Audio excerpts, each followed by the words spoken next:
What is the regulation around probation period in the UAE?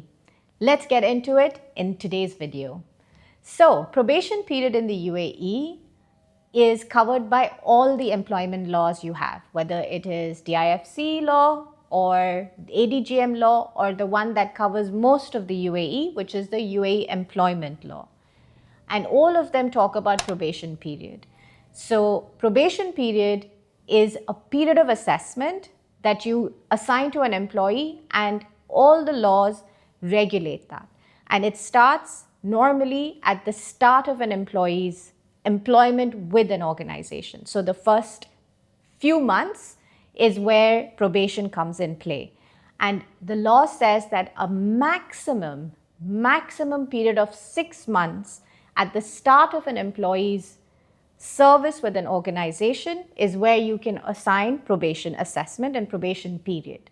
And normally that is put in the contract. It's a contractual requirement, and completion of that probation then allows some of the benefits to be made applicable. Let me give you an example. For instance, when you're on probation period, certain leave types are not paid. Sick leave, for instance, under the UAE labor law. So this matters as how you decide what's the probation period. Now, the question comes, can you have more than 6 months or less than 6 months? The answer is you can definitely have less than 6 months, but you cannot have more than 6 months. Then the next question comes, what if somebody has already finished 7 months and we forgot the 6-month period of probation?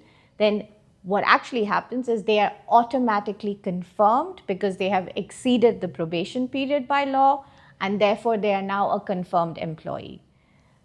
There is also something else to do with the probation period when it comes to how does one exit the business. So during probation period, your notice period is reduced. So as an employer, if you choose to exit an employee from the business during the probation period, you have to give 2 weeks of notice or 14 days of notice. But from an employee side, it depends on the scenario or the reason to leave the organization.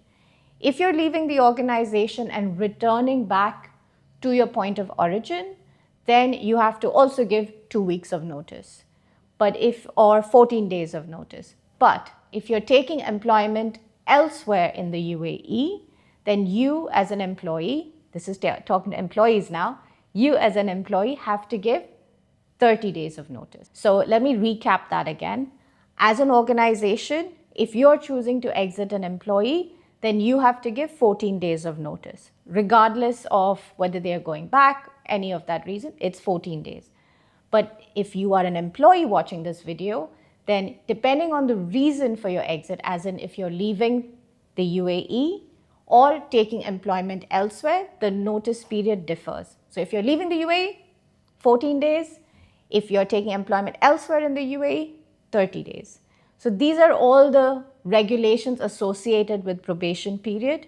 Max of 6 months, notice period differs, and it can only be at the start of somebody's employment.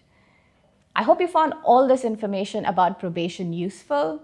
And if you have, share it with somebody that might need it. Could be an entrepreneur or could be an employee. This is going to benefit both of them. And again, if there's some questions that come to mind, the comments are there for that. So please put in your questions and we'll wait to answer them. All right. Thank you. Bye.